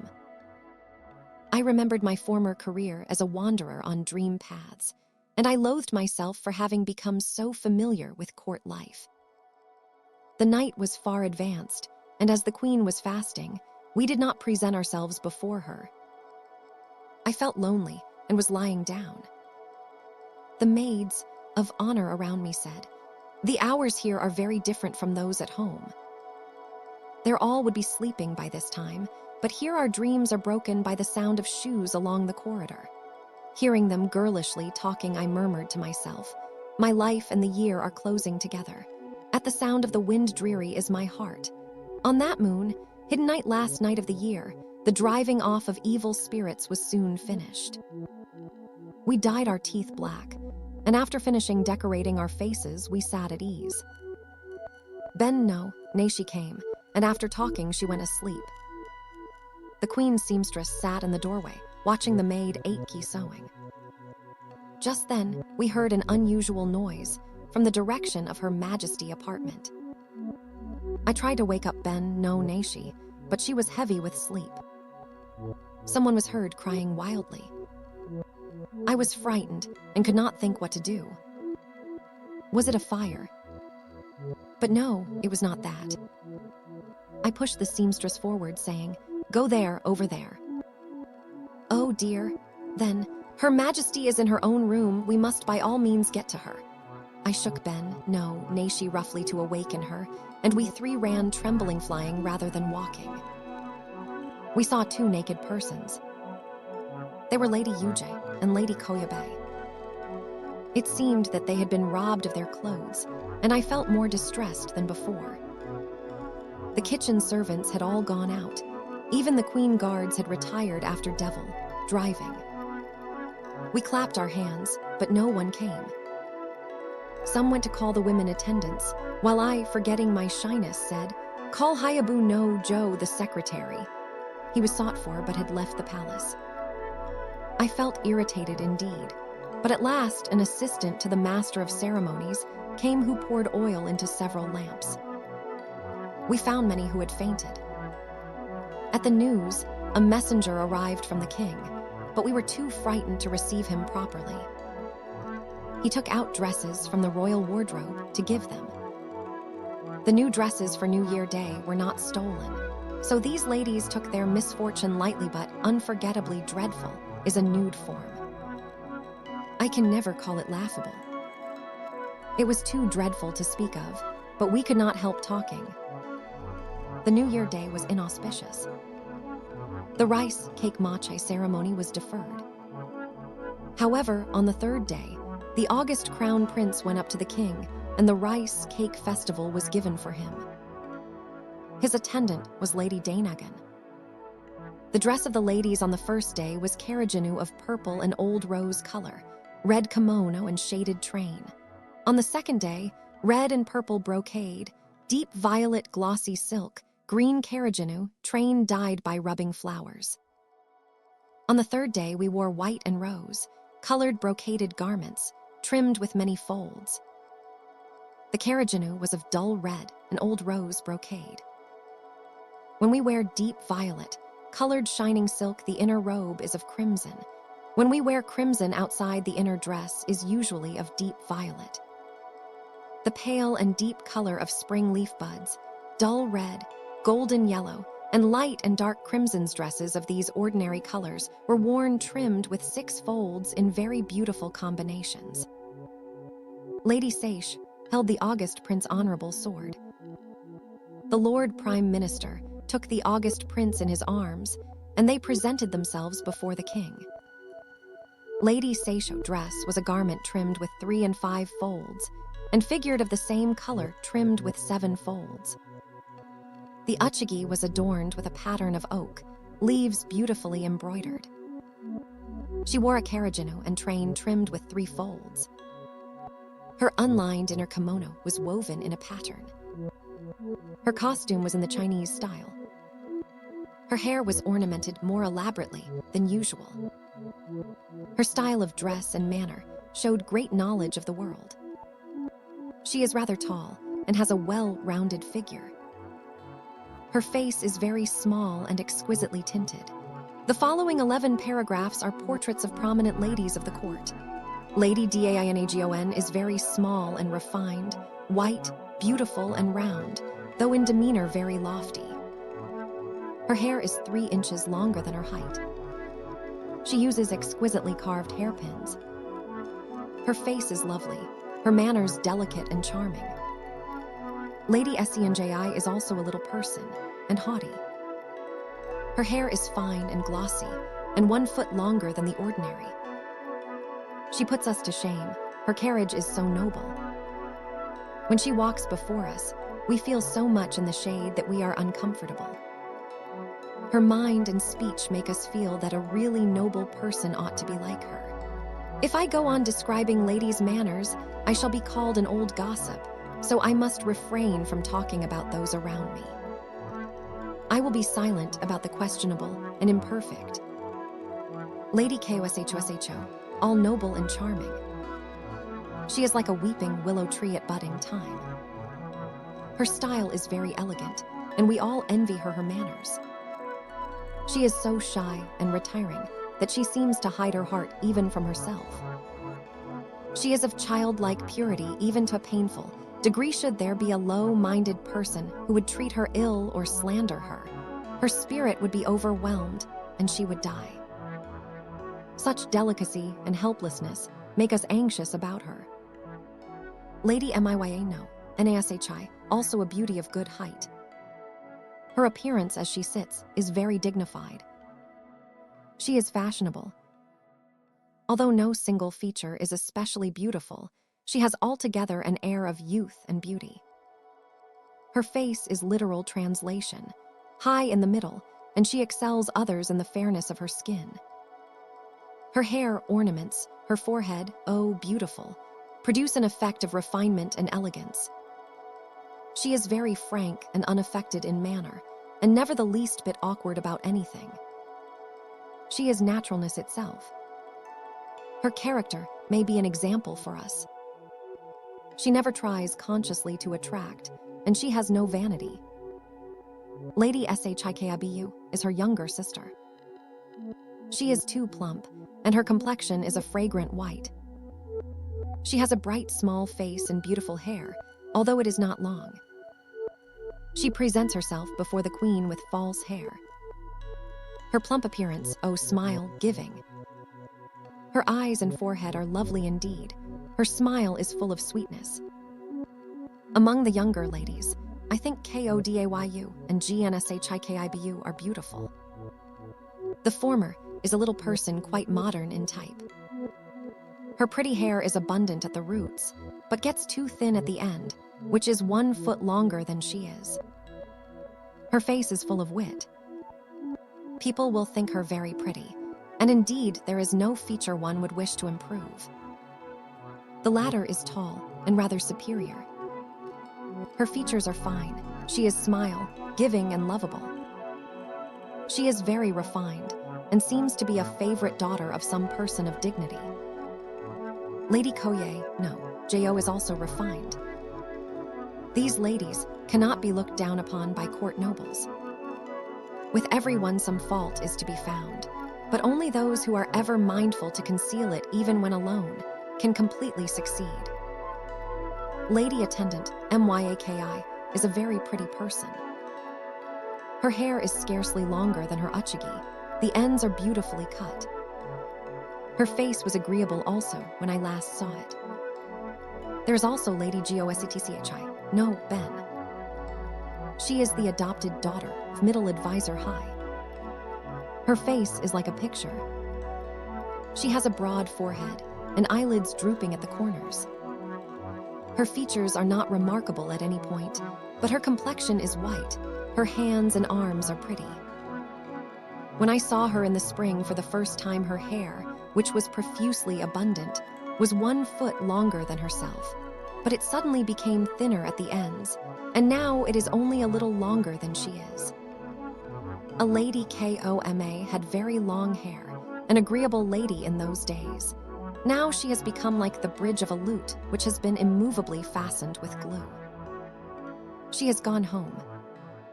So much for their appearance, and now for their dispositions.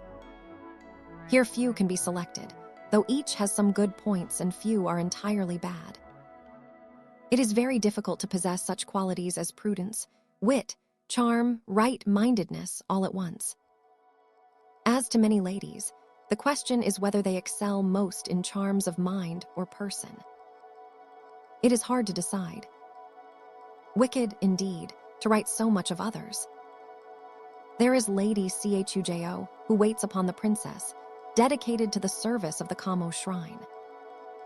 I had heard of her, and secretly managed to see her letters addressed to other persons. They were very beautifully written, but with such an exalted opinion of herself. In the whole world, she is the person of profoundest knowledge. None to compare with her, it seems she is thinking. On reading them, my heart beat faster, I was furiously indignant for everyone here the ladies of her own queen court, although it may be it is wrong to feel so. Be it in composition or poetry, who can judge save our princess, abbess, who will have bright futures but the ladies attending our princess? It may be reasonable, yet I have never seen, compared to ours, any good poems by the lady attendants of that princess abbess. They seem to be living an idle poetic life, but if they were to compete with us, it is not necessarily certain they would be superior, though no one knows them well. On a beautiful moonlight night or morning, at the time of flowers or of cuckoo, courtiers might visit their residence. Other, worldly and sacred it is, and made to the taste of their princess.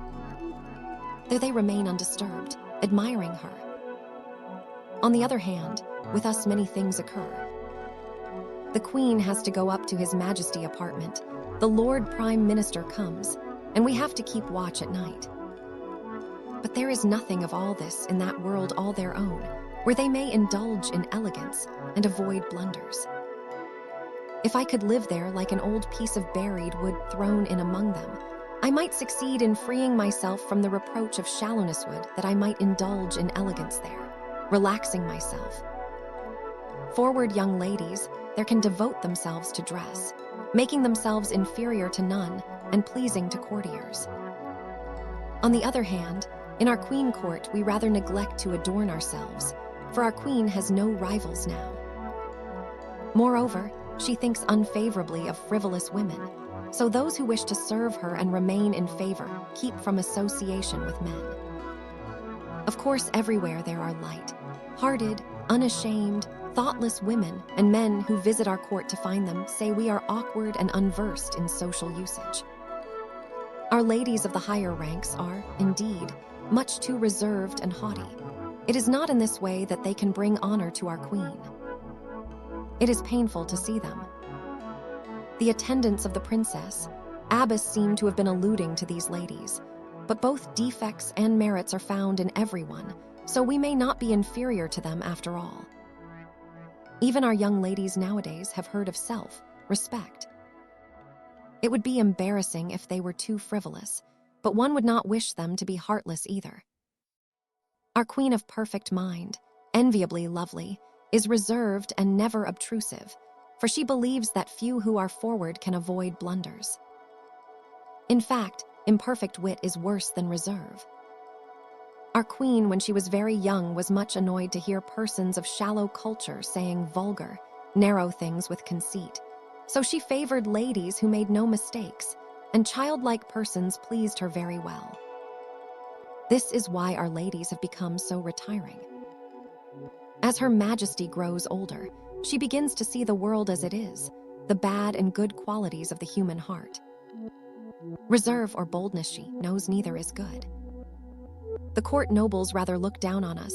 Nothing interesting here, they seem to say.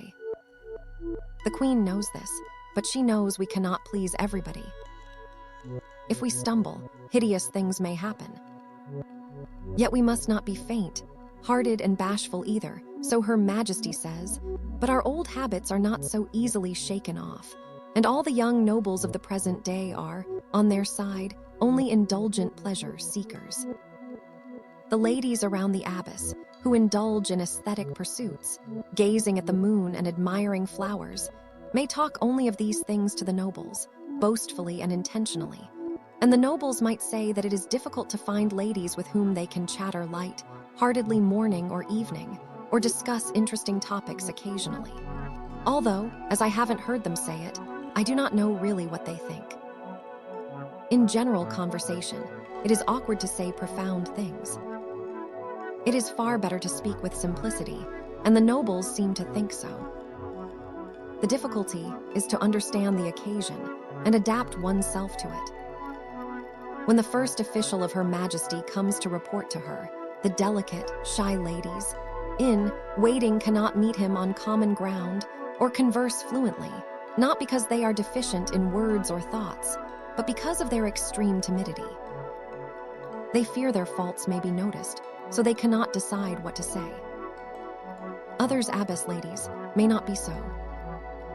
Even women of high birth must follow the general custom when they become ladies, in waiting at the court, but many behave as if they were still daughters at home. The great advisor is displeased to be received by ladies of low rank, so when he comes to the queen court to make some report and suitable ladies to receive him are not available, he goes away without seeing her majesty. Other court nobles, who often come to make reports, have each a favorite lady, and when that one is away they are displeased and go away saying to other people that the queen ladies are quite unsatisfactory. There may be some reason in it, yet it is quite unreasonable for the abbess ladies to say that we are unworthy to be seen or heard. It is easy to criticize and difficult to realize our own ideals. These ladies, however, do not know that, and being full of conceit, they treat others with disdain, thus revealing their own limitations. Oh, how I wanted to show the letters to the queen, but they had been stolen by the lady who secretly showed them to me, and they were soon taken back. I coveted those letters. Lady Izuami, Shikabu corresponds charmingly, but her behavior is improper indeed. She writes with grace and ease, and with a flashing wit. There is fragrance even in her smallest words. Her poems are attractive, but they are only improvisations which drop from her mouth spontaneously. Every one of them has some interesting point, and she is acquainted with ancient literature also, but she is not like a true artist who is filled with the genuine spirit of poetry. Yet I think even she cannot presume to pass judgment on the poems of others.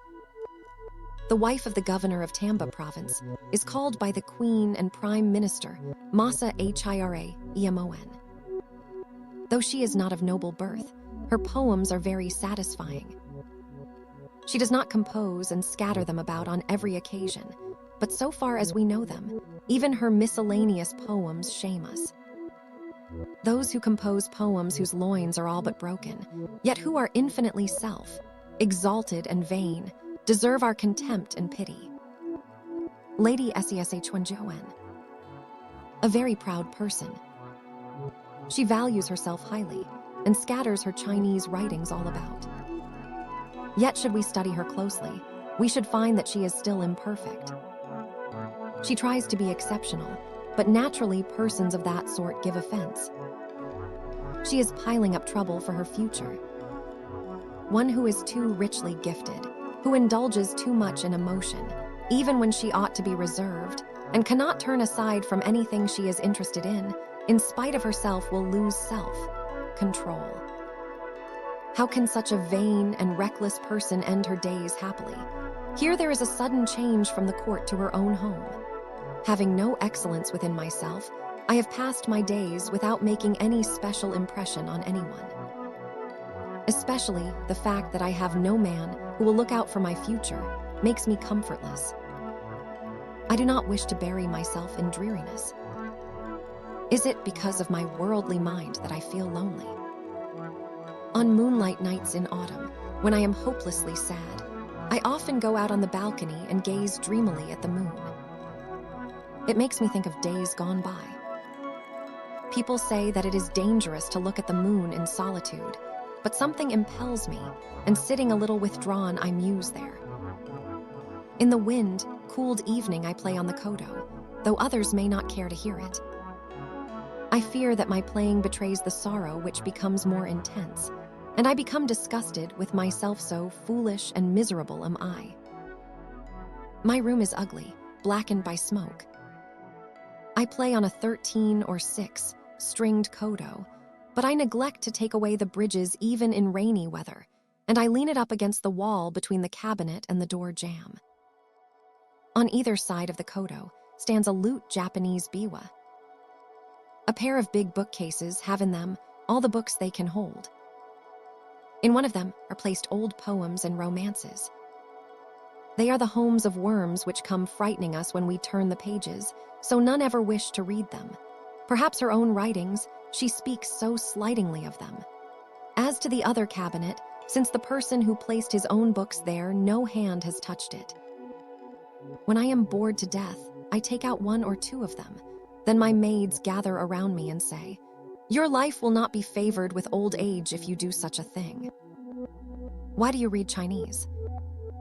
Formerly, even the reading of sutras was not encouraged for women. They rebuke me in the shade, i.e., behind my back. I have heard of it and have wished to say, "It is far from certain that he who does no forbidden thing enjoys a long life," but it would be a lack of reserve to say it to the maids. Our deeds vary with our age, and deeds vary with the individual. Some are proud to read books, others look over old cast, away writings because they are bored with having nothing to do. It would not be becoming for such a one to chatter away about religious thoughts, noisily shaking a rosary. I feel this, and before my women keep myself from doing what otherwise I could do easily. But after all, when I was among the ladies of the court, I did not say what I wanted to say either, for it is useless to talk with those who do not understand one and troublesome to talk with those who criticize from a feeling of superiority. Especially one-sided persons are troublesome. Few are accomplished in many arts, and most cling narrowly to their own opinion. Pretty and coy, shrinking from sight, unsociable, proud, fond of romance, vain and poetic, looking down upon others with a jealous eye, such is the opinion of those who do not know me. But after seeing me they say, "You are wonderfully gentle to meet with. I cannot identify you with that imagined one." I see that I have been slighted, hated, and looked down upon as an old gossip, and I must bear it, for it is my destiny to be solitary. The queen said once, "You were ever mindful not to show your soul, but I have become more intimate with you than others. I hope that I may not be looked at obliquely even by those who are ill-natured, affected, and unsociable." As a rule, one is easy at the back eye, not afraid of gossip, who is modest, gentle, and of tranquil disposition. Even a coquettish and frivolous person is not rebuked if she is good, natured, and of a disposition not embarrassing to others. A person who is exalted and eccentric with scornful mouth and demeanor can be unmistakably perceived, and one can be on one guard. By observing closely, one may discover faults of speech and behavior. Those whose words and deeds are not in harmony, or who are always trying to outdo one another, attract notice. One seldom wishes to criticize those who have defects, but are good-natured. One cannot but sympathize with them. Those who habitually do evil with intention deserve to be freely talked about and laughed at, even though sometimes they do it without intention. We ought to love even those who hate us, but it is very difficult to do it. Even the Buddha of profound mercy does not say that the sins against Buddha, the laws of religion and priests, are slight. Moreover, in this muddy world it is best to let alone the persons who hate us. If we compare one who tries to excel in hatred, saying extraordinary words and watching their effect, ill-humoredly face to face, with one who coldly hides her heart with a tranquil manner, we can see which is superior. There is a lady, Sagman no Naishi, who unreasonably cherished hatred of me. I was not at first aware of it, but later heard of much criticism of me in my absence. Once the king was listening to a reading of my Genji Monogatari and said, "She is gifted, she must have read the Chronicle of Japan." This lady heard of it, and unreflectingly spread abroad among the courtiers the idea that I am very proud of my learning, giving me the name of the Japanese Chronicle lady. It is laughable, indeed. I am reserved even before the maids of my own house. How then should I show my learning in court? When my elder brother Shikibu Joe was a boy, he was taught to read Chinese historical records. I listened, sitting beside him, and learned wonderfully fast, though he was sometimes slow and forgot. Father, who was devoted to study, regretted that I had not been a son, but I heard people saying that it is not beautiful even for a man to be proud of his learning, and after that I did not write so much as the figure one in Chinese. I grew clumsy with my writing brush. For a long time, I did not care for the books I had already read. Thus I was ashamed to think how others would hate me on hearing what Lady Sagman said. and I assumed an air of not being able to read the characters written on the royal screen. But the queen made me read to her the poetical works of Li Ti Po, and as she wished to learn them, I have been teaching her since the summer of 2 years ago, the second and third volumes of that collection, very secretly when none were present. Her Majesty and I tried to conceal it, but His Majesty the King and the Lord Prime Minister finding it out, the latter presented to the Queen many poetical books which he had copied. I think that bitter Sagman does not know it yet. If she did, how she would criticize me. Everything in this world is burdensome. Now I shall not be afraid whatever happens. Whatever others may say of me, I will recite sutras kneeling before Amitabha Buddha. When my mind has become completely free from the burden of the world, nothing will weaken my determination to become a saint.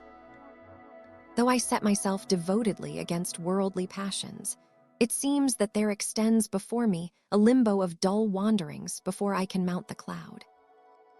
I must be there now. I am now of a fit age for the religious life. It is common to suppose that men read sutras when they are old, yet really they are not read, for minds grow more and more relaxed with age. I may be interpreted as one who imitates persons of profound thought, but I will devote myself to the religious life. The person of deep, rooted sin cannot succeed even in such a hope as that. There happens many a circumstance which makes me think of the probable wickedness of my prenatal life, and everything makes me sad. There seems to be an abrupt transition here, and the following paragraph seems to be part of a letter, perhaps sent with a diary or other writing.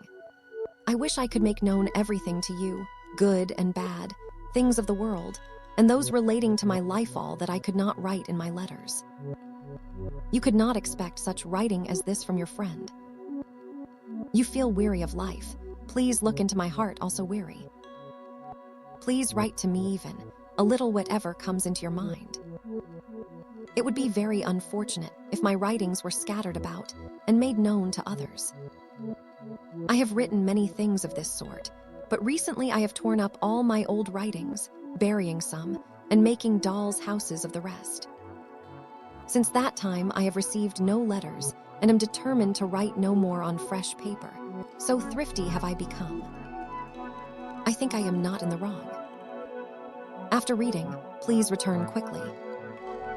As I could not revise all, there may be some defects. Read overlooking them. My mind has been wholly occupied with the things and persons of our world, and as I close this writing, I reflect on how deeply rooted was my interest in them, but it was only accident that closed my descriptions of others. Here an interval during which she returns to court. On the 11th of the first month, 1009, in the early morning they went to the temple. The Lord Prime Minister wife accompanied the Queen, others went by boat. I was belated and went at night. There was preaching. People made confession, according to the custom of the mountain temple. Many pictures of pagodas were painted, and they amused themselves. Most of the nobles had retired, and there were few persons left when the midnight preaching began. The preachers and interpreters of the sutras were 20 in number. Here is a sentence whose meaning is lost. They all preached in different ways about the merit of the Queen presence. There were many things laughed at. After the preaching, the courtiers went boating. They all rowed and enjoyed themselves. At the eastern corner of the temple, a bridge had been built opposite the door opening towards the north. There the high official of the Crown Prince was leaning against the railing. The Lord Prime Minister came for a little while and talked with Lady Seisho, but as we were in the Queen presence, we could not be at our ease. It was pretty both within and without the temple. The pale moon appeared, and young nobles sang songs of the new fashion. A song related that those who had gone into the boat were young and pretty. The old secretary of the treasury was among them. He was ashamed with reason to sing with the others, and stood there rather embarrassed. The back view of him was comical, and those within the Misui, the ladies, secretly laughed. Someone said, He in the boat is regretting old age. The high official on the bridge heard it and sang, "The ancient seekers for eternal life, the tradition is full of lies." It sounded very latest fashion indeed. Some sang "The duckweed" accompanied by the flute. Even the morning wind gave us unusual impressions because of the place. In the queen presence was placed Genji, Monogatari. Once the Lord Prime Minister saw it, and after many playful words wrote to me on a poem, paper attached to a plum branch. The following poem depends for its point on the play upon a word with two meanings. Love being notorious for sourness, I think none pass by without breaking a branch. Her answer, no one in passing has ever broken the plum tree, who then can know if it be sour. Oh, regrettable, to be spoken of in such a way. One night, I slept in a room near the corridor. Someone came knocking at the door. I was afraid and passed the night without making a sound. The next morning, the following poem was sent me from the Prime Minister.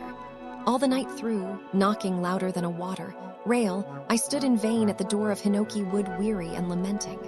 I wrote back, a cause of deep regret indeed, had the door opened at the knocking of the water rail. Here a space of nearly 1 year elapses. 3rd day of 1st month. The August princes have presented themselves before the king for 3 days to receive gifts of machi.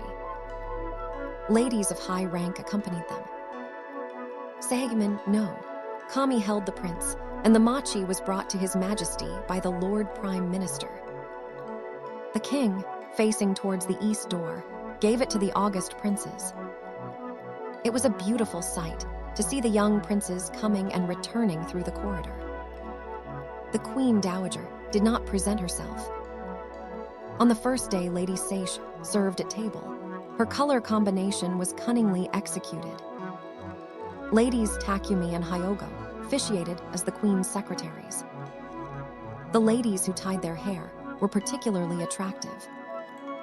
The lady who was entrusted with the preparation of toso was very vain of her skill and behaved as if she were a doctor of medicine. Ointment was distributed as usual. The Prime Minister took the younger prince in his arms, and the king embraced him lovingly, saying, "Long life and health, as usual." The Lord Prime Minister replied, "I will uphold the younger prince in my arms."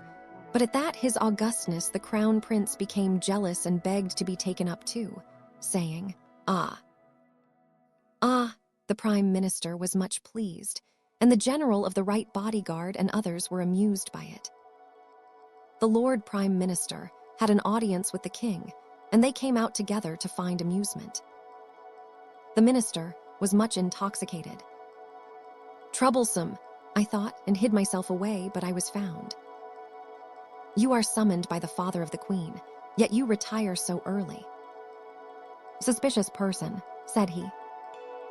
"Now, instead of the queen father, it is you who must compose a poem.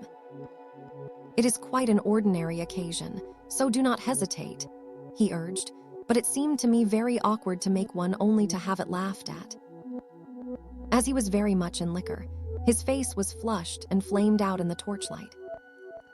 He said, the queen had lived for years alone and solitary. I had seen it with anxiety. It is cheering to behold troublesome children on either side of her. And he went a look at the princes, who had been put to bed, taking off the bedclothes. He was singing, "If there be no little pines in the field, how shall I find the symbol of 1,000 ages?"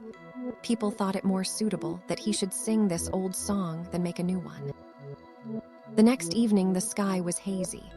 As the different parts of the palace are built compactly in close rows, I could only catch a slight glimpse of it from the veranda. I admired his recitation of last evening with the nurse Madame Nakadaka. This lady is of deep thought and learning. I went home for a while. For the 50 days ceremony of the second prince, which was the 15th day of the sociable month, I returned in the early morning to the palace. Lady Kashosho returned in embarrassing broad daylight. We two live together. Our rooms adjoin and we throw them together, each occupying the whole when the other is absent. When we are there together, we put Kicho between them. The Lord Prime Minister says we must be gossiping about other people. Some may be uneasy to hear that, but as there are no unfriendly strangers here, we are not anxious about it. I went to the Queen audience. My friend wore brocaded uchigi of old rose and white, a red carriagenu and figured train. My dress was of red and purple and light green. My carriagenu was green and white. The rubbed design on the train was in the very latest fashion, and it would perhaps have been better if a younger lady had worn it. There were 17 ladies of His Majesty, the King Court, who presented themselves before the Queen. Lady Takebana of the third rank served the royal table. Ladies Koju and Shikibu on the balcony. The serving of the young August Prince dinner was entrusted to Lady Kashosho. Their Majesties sat within the dais, one for each. The morning sun shone in, and I felt too much brilliancy in their presence. The king wore a robe with narrow sleeves. The queen was dressed in red as usual. Her inner kimonos were purple and red with pale and dark green, and 2 shades of yellow. His Majesty outer dress was grape-colored brocade, and his inner garment white and green, all rare and modern both in design and color. It seemed to be too dazzling in their presence, so I softly slid away into an inner room. The nurse, Madame Nakadaka, holding the young prince in her arms, came out towards the south between the canopied king and queen. She is short in stature, but of dignified demeanor. She was perfectly tranquil and grave, and a good example for the young prince, then not 2 months old. She wore grape-colored uchigi and patternless carriagenu of white and old rose. That day, all did their utmost to adorn themselves. One had a little fault in the color combination at the wrist opening. When she went before the royal presence to fetch something, the nobles and high officials noticed it. Afterwards, Lady Seisho regretted it deeply. It was not so bad, only one color was a little too pale. Lady Kachu wore a crimson unlined dress, and over it an uchigi of deep and pale plum color bordered with folds. Her carriagenu was white and old rose. Lady Jen Shikibu appears to have been wearing a red and purple figured silk. Some said it was unsuitable because it was not brocade. That judgment is too conventional. There may be criticism where want of taste is too apparent, but it were better to criticize manners. Dress is rather unimportant in comparison. The ceremony of giving machi to the prince is ended, and the table is taken away.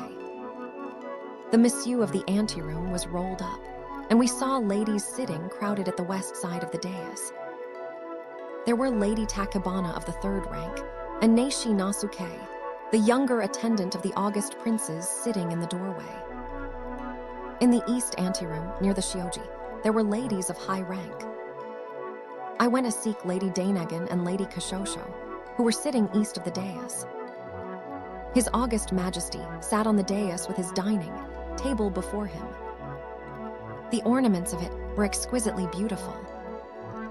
On the south balcony, there sat the minister of the right and left and the chamberlain, the first officials of the crown prince and of the queen and the great advisor Shijo, facing towards the north, the west being the more honorable seat. There were no officials of low rank. Afterwards, they begun to amuse themselves. Courtiers sat on the southeast corridor of the side building. The 4 lower officials took their usual places, on the steps below royalty, to perform some music. They were Kajimasa, Korkaze, Yukiyoshi, Tanamasa. From the upper seat, the great advisor Shijo conducted the music. Tano Ben played the lute, Sunetaka played the harp kodo. The lieutenant, general of the left bodyguard and state councilor, played the flute. Some outsiders joined in the music. One made a mistake in the notes and was hissed. The minister of the right praised the 6-stringed kodo. He became too merry and made a great mistake, which sent a chill even to the onlookers. The prime minister gift was flutes put into 2 boxes. The end.